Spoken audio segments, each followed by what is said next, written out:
Olá, olá, meus amores, sejam muito bem-vindas.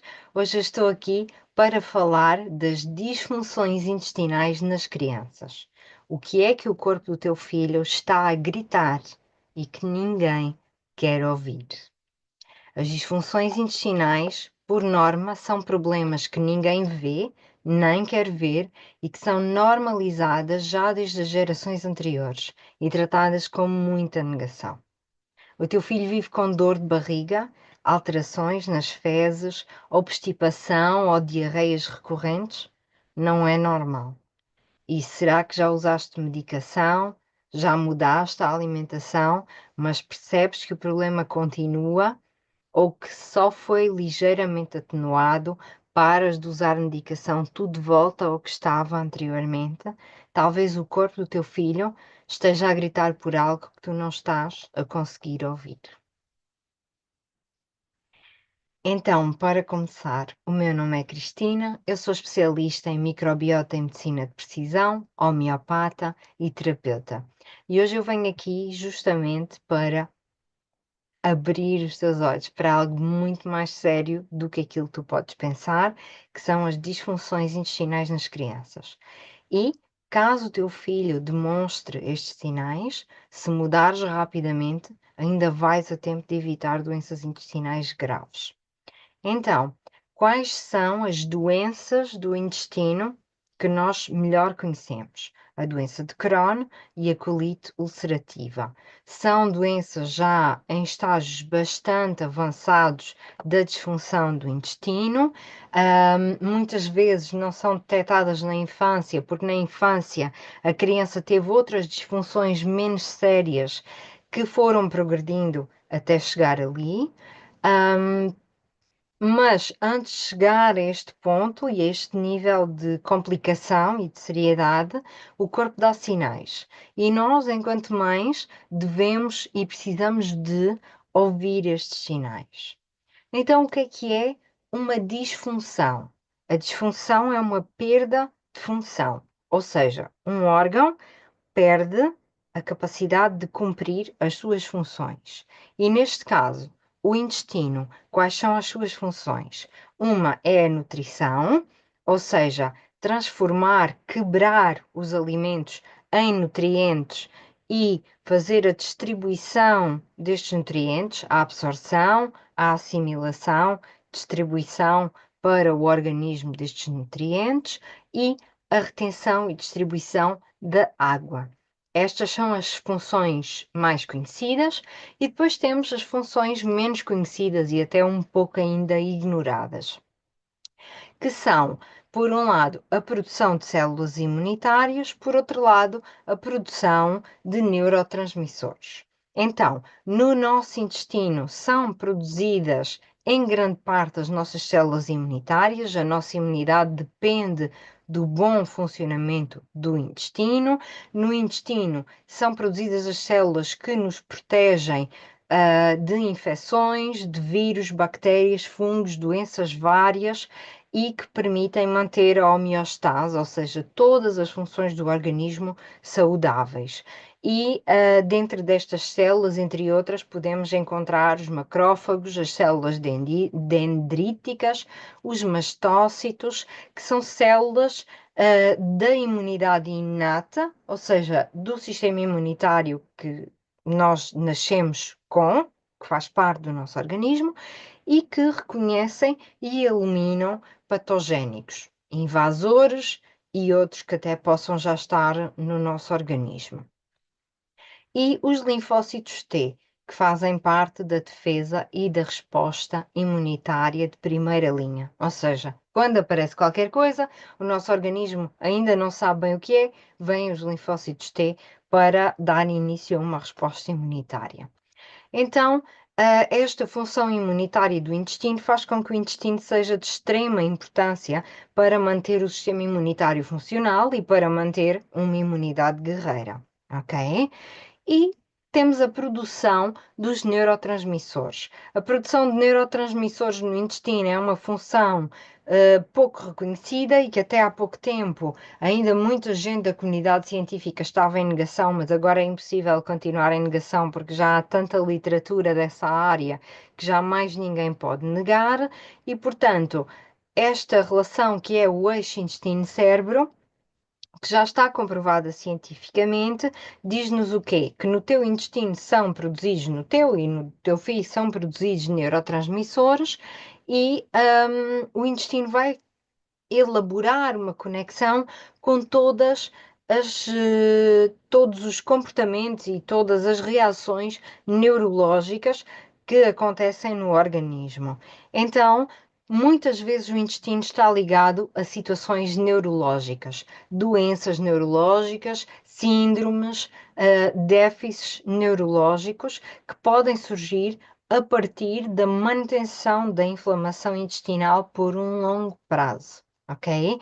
E este é um grande motivo, é uma grande razão para não prolongar a inflamação intestinal, porque prolongar a inflamação intestinal vai prejudicar neurologicamente uma criança, ok? E aquilo que começa com uma barriga inchada, com uns gases, com umas composições fecais estranhas, pode evoluir rapidamente para algo que vai impactar o sono, o humor, a aprendizagem e até o comportamento do teu filho, ok? Depois, então, agora que já falámos das funções, vamos falar das disfunções. As disfunções, então, tal como já te disse, acontecem quando o intestino não está a cumprir a sua função ou alguma das suas funções, e normalmente quando existem disfunções do intestino, todas as suas funções estão a ser afetadas, ok? E as disfunções mais conhecidas e um pouco mais sérias são SIBO, SIFO e IMO, que são deslocamentos de certos grupos de micro-organismos dentro do intestino, em que eles se vão deslocar de uma área para outra e, ao deslocar-se, eles entram num sobrecrescimento patogénico. O que é que isto significa? É mais ou menos como o eucalipto. Micro-organismos que não são dali vão se disposicionar ou reposicionar numa área que não é deles, que não é o seu habitat, e por isso tornam-se patogenicamente invasivos, como se fosse uma doença invasiva. E começam a ser difíceis de controlar, começam a ser difíceis de gerir e começam a causar endotoxicidade, toxicidade produzida pelo próprio organismo. Vão gerar gás, vão gerar metabolitos patógenos, enfim, vão causar um caos na saúde de alguém, basicamente. E este, digamos, seria assim o grau mais elevado de disbiose, que é o desequilíbrio do sistema intestinal, do ecossistema intestinal. Todas estas síndromes, o SIBO, o SIFO, o IMO, vão produzir problemas evidentes, portanto, é impossível negar que há um problema, mas muitas vezes as pessoas não sabem que problema é, porque os sintomas são muito normalizados ainda e passam por alterações da composição das fezes, diarreias, obstipação, diarreia alternada com obstipação, muco nas fezes, dor abdominal, sofrimento por gases, por movimento intestinal, por defecação, por vezes refluxo, costuma ser relativamente habitual, e vai haver sempre uma componente na criança um pouco comportamental relacionada com os cocós, ok? E depois temos a disbiose mais no geral, ou seja, tipos de disbiose que são mais ligeiros, mas que ainda assim têm uma componente de inflamação intestinal, normalmente crónica ou frequente, ok? E aí chamamos-lhe simplesmente disbiose, não há nomes específicos, porque a disbiose é simplesmente uma alteração do equilíbrio do ecossistema intestinal, e depois, dentro desta alteração do equilíbrio, existem muitas vertentes. Há pessoas que têm os rácios entre os micro-organismos são pouco saudáveis, há pessoas que têm micro-organismos patogénicos a viver no intestino, no meio daqueles que são naturais, e isso provoca também um pouco um caos. Há pessoas que têm disfunções ligadas à ausência de certos micro-organismos que são muito importantes e vitais, e as ausências hoje em dia são muito comuns por causa do uso de antibiótico, por causa do uso de medicação, por causa do uso de químicos, por causa da poluição, por causa de alimentação processada, por causa de alimentos incorretos, infecções da infância, enfim. São muito diversas as causas de disbiose, mas quase todas as pessoas têm um relativo grau de disbiose. E dentro da disbiose, o que nós vamos notar que se vai evidenciar mais nessa criança é menos saúde, um, casos de infecção repetitiva, excesso de peso ou dificuldade em aumentar de peso, inflamação crónica, que muitas vezes hoje em dia notamos que se manifesta nas amígdalas e adenoides aumentados, e inflamação recorrente, que pode ser as amigdalites, as otites, as doenças respiratórias, as dificuldades respiratórias muito frequentes e muito recorrentes, e inflamações e infecções diversas devido a uma vulnerabilidade imunitária que a criança tem por causa desta inflamação intestinal. E muitas vezes ninguém liga muito a isso, normaliza-se essas infecções repetidas, é porque é criança, é por causa da escola, é por causa do frio, é por causa do vento, é porque apanhou chuva, é porque esteve com o primo que estava doente, é porque anda no infectário, enfim, tenta-se normalizar de diversas formas, mas a realidade é que está tudo ligado a uma inflamação crónica e a uma inflamação intestinal. Está tudo ligado, ok? E depois, então, temos aquilo a que eu chamo as disfunções do intestino de origem emocional. Claro que as outras todas têm uma componente emocional, mas estas que eu vou falar a seguir, elas são de origem emocional mais profunda. Ou seja, a partir delas são sempre causadas por algum tipo de choque emocional. E com choque emocional, eu não estou a querer dizer simplesmente a criança ter passado por um grande trauma. Muitas vezes existe choque emocional por acontecimentos recorrentes. Ou seja, coisas habituais podem produzir choque emocional. Não tem que ser um grande acontecimento uma vez, ok? E estas disfunções do intestino, na categoria emocional, temos a retenção fecal, a incontinência fecal, e que acabam depois por provocar outras disfunções que precisam ser resolvidas também. Muitas vezes, tanto a retenção fecal como a incontinência fecal vão estar associadas às disbioses mais sérias, como o SIBO, o SIFO e o IMO, que eu falei antes, ok? Um, e que precisam ser resolvidas de uma forma física, para além das terapias emocionais. E não é o facto destas disfunções terem uma origem emocional que vai fazer com que não haja solução. Claro que existe sempre solução, e deve ser aplicada o mais depressa possível uma solução, para não gerar nesta criança uma disfunção que lhe vai durar até a idade adulta ou para sempre, ou ainda não gerar uma disfunção que vira doença, porque existem crianças destas que pioram ao ponto de depois ter que ser removido partes do intestino, ou ter fecalomas, ou várias outras complicações do intestino gravíssimas, ok? Sobretudo na idade da infância.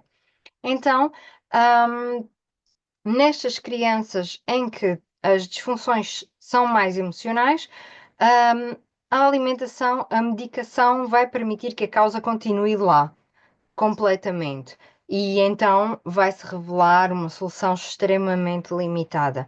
Por isso é preciso atuar de uma forma mais integrativa, da forma que eu gosto, em que nós vamos sim adereçar as questões físicas da doença, mas também as causas emocionais, através de terapias emocionais específicas para aquela criança, para resolver estes choques emocionais causadores destas disfunções. A retenção fecal, muitas vezes, é confundida e é tratada como se fosse uma obstipação. A retenção fecal não é uma obstipação. E já me aconteceu várias vezes as mães virem ter comigo e explicarem-me esta disfunção, elas próprias acreditando que é uma obstipação e estando a tratar como uma obstipação. Não é, ok?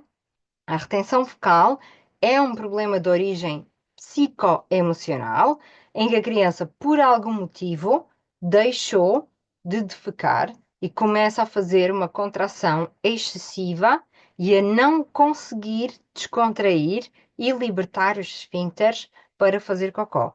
É muito diferente de uma obstipação, ok? Claro que nesta criança ela vai ter fezes duras, que são um sintoma da obstipação. Mas isto é apenas uma consequência dela fazer a retenção das fezes durante um período tão longo de tempo que vai fazer com que o seu intestino absorva e reabsorva a umidade, ok? Junto com essa umidade, o intestino está a absorver e a reabsorver também toxicidade de uma matéria fecal que já deveria ter sido excretada e, portanto, vai dar muitas vezes origem a sintomas neurológicos mais fortes, ok? A retenção fecal é uma questão muito complicada, e muito maltratada, na minha visão. Por outro lado, a incontinência fecal também padece do mesmo problema. A incontinência fecal não é uma diarreia tão grande que a criança não se conseguiu segurar, até porque isto pode acontecer, mas acontece muito pontualmente quando a criança está doente e já estava de diarreia nesse dia, ok? A incontinência fecal é, perante alguns estímulos emocionais, a criança liberta o esfíncter. E tanto a retenção como a incontinência estão ligadas a sensações de insegurança das crianças, ok? E são mecanismos de controlo que a criança tenta aplicar dentro da medida que lhe é possível para fazer face a certas circunstâncias que ela não está a conseguir fazer face, que ela não está a conseguir lidar, ok? Então, o que é preciso fazer com uma criança que tem algum tipo de disfunção do intestino? Para já, a abordagem é sempre personalizada, individual para cada criança. Ou seja, vão haver algumas práticas comuns, transversais, dentro das disfunções do intestino, porque essencialmente nós queremos recuperar aquele ecossistema intestinal e levar a criança da disbiose para a eubiose, que é o equilíbrio da microbiota. No entanto, para transportar a criança da disbiose para a eubiose, os passos podem ser diferentes de acordo com todo o quadro sintomatológico, o histórico clínico da criança, o contexto dela, a idade e tudo aquilo que já se passou. Então, o ponto número um será compreender as causas. Porquê, como esta criança chegou até aqui. E embora por vezes seja um enigma e um quebra-cabeças para os pais e para a família da criança, é relativamente simples compreender de fora para um especialista em microbiota, ok? Não é nenhum quebra-cabeças, nós, por norma, conseguimos compreender facilmente como é que a criança chegou à disbiose em que ela está, ouvindo simplesmente os pais falar sobre ela e às vezes com os poucos exames que possa haver, se houver exames, mas não havendo, também não é impeditivo. E a seguir a compreender as causas, então vamos tratar a partir das causas. Não vamos fazer pensos rápidos. Não vamos fazer paliação. Não vamos fazer tratamentos daquele tipo que fazes, corre bem, paras, volta tudo ao que estava de antes. Isto são paliativos, ok? Isto é gestão de sintomas e é algo que muitas pessoas estão habituadas a ver como tratamento e como se fosse bom, mas na realidade não resolve nada. Vai prolongar o sofrimento da criança, vai prolongar o impasse da família, vai prolongar o estado de inflamação crónica em que a criança está a entrar e pode vir a transportá-la para um estado de doença intestinal mais avançada, em que depois ela já vai estar a ter mais complicações, mais intervenções, mais problemas. E eu sei que às vezes parece que eu estou a vender o terror quando falo sobre isto, mas eu já atendi muitos pacientes de doença celíaca, já atendi muitos pacientes de colite ulcerosa, já atendi pacientes na casa dos 20 anos que não conseguem trabalhar, ok? Às vezes os pais aparecem-me com grandes problemas do género, ok, precisamos de fazer uma terapia alimentar, mas e se eu quiser levar o meu filho a uma festa de aniversário? Eu às vezes digo-lhes, olha, há crianças hoje em dia que já não estão a conseguir ir a festas de aniversário porque estão muito doentes. Então, há dilemas e problemas que nós precisamos de pensar mesmo se queremos entrar por aí ou se queremos começar por ver os nossos filhos bem. Porque se os nossos filhos ficarem bem, depois eles já podem fazer tudo à vontade e ter liberdade. Mas se eles não saírem desse quadro inflamatório, há uma probabilidade, maior para uns do que para outros, deles realmente o problema já nem ser as festas de anos, ser a vida no geral, ok? E existem adultos hoje em dia com estas disfunções do intestino que não estão a conseguir funcionar, porque o nível em que nós estamos a entrar em termos de disbiose está maior do que nunca. A cada geração há um grau de disbiose muito superior. E, portanto, estas crianças de agora, se não cuidarmos bem, vão ser adultos muito disfuncionais por causa das disfunções do intestino, ok? Depois de compreendermos as causas, vamos tratar a partir das causas com os recursos mais adequados ao caso, após a avaliação, e muitas vezes estes recursos podem passar por alterações de estilo de vida, terapia alimentar, homeopatia, tratamentos naturais, terapias emocionais, aumento da energia vital para uma recuperação mais fácil, aprender a tomar decisões mais alinhadas com a saúde real dos seus filhos e parar de ignorar a raiz, porque dessa forma os sintomas só continuam a ganhar mais força, ok? Claro que estas ferramentas que eu enumerei de uma forma muito geral são algumas, por vezes aplicamos várias outras, vai depender de cada criança e da forma como ela vai demonstrar precisar de ser tratada, ok? A ideia é sempre aplicar uma abordagem integrativa, que vai ver a criança como um todo, vai ver aquilo que ela precisa por prioridades e vamos implementar por prioridades, do mais importante para o mais acessório, garantindo que no final a criança não vai voltar a ficar como estava antes, ok?